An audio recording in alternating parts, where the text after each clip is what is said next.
Now, what is activity of soil? Activity is basically for the clay soils necessarily do not consist of 100% clay size particles.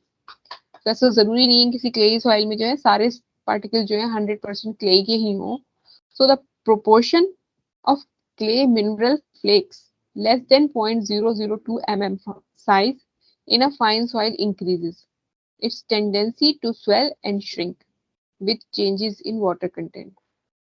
तो clay soil के बारे में हम जानते हैं कि क्ले सॉइल जो होती है वो अगर पानी बढ़ जाए तो एकदम से एक्सपैंड होने लगती है और अगर ड्राई हो जाए तो फौरन उसमें श्रिंकेज होता है. तो ऐसी सॉइल जो है इंजीनियरिंग पॉइंट ऑफ व्यू से लाइक नहीं की जाती है क्योंकि आप वहाँ पे एक फाउंडेशन आपकी स्टेबल नहीं रहेगी.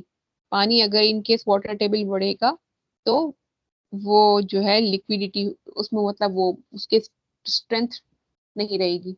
और अगर इन केस आपने फाउंडेशन वहां पे लगा दिया और पानी वहां पे टेम्परेचर हाई हो गया तो ड्राई होने की वजह से इवेपोरेशन की वजह से क्या होगा कि वो फाउंडेशन पर जो है श्रिंकेज की वजह से सॉइल्स का फोर्स आएगा.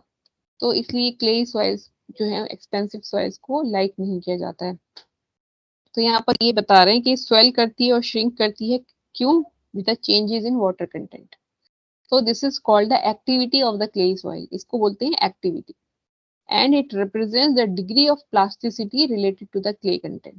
और ये बताता है degree of plasticity related to the clay content. कितना उसमें clay content है तो plasticity उसके हिसाब से होगी.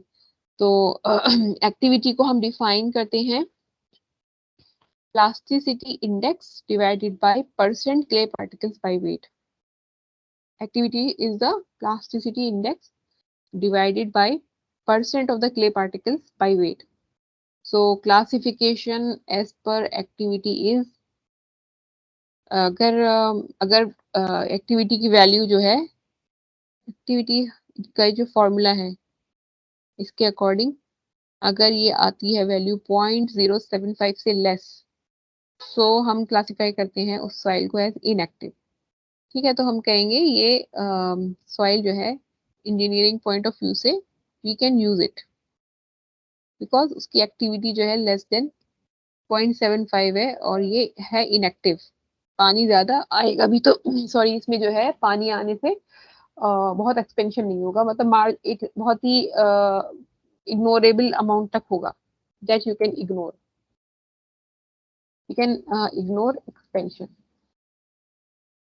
एक्सपेंशन एंड श्रिंकेज जो है उसे आप इग्नोर कर सकते हैं. इतना होगा, इससे कोई खास फर्क नहीं पड़ेगा. लेकिन अगर 0.75 से लेके 1.25 के बीच में है तो नॉर्मल है. उसका नॉर्मल से क्या होगा कि उसमें हो सकता है कि एक्टिविटी क्योंकि नॉर्मल पे है तो ऐसा हो सकता है कि वो सॉइल जो है वो बिहेव करे यानी दिक्कत पहुंचाए फाउंडेशन को. तो फिर आपको इसमें कुछ क्या कहते हैं इसमें एक्स्ट्रा कॉशियस होके यानी ये जो हमारे पास ऑप्शंस हैं कि क्ले सॉइल में किस तरह से हमें वर्क करना है वो हम प्रिकॉशंस लेके वहां पर उसको फाउंडेशन को बनाएंगे. प्रिकॉशंस ले लेंगे यहाँ पर.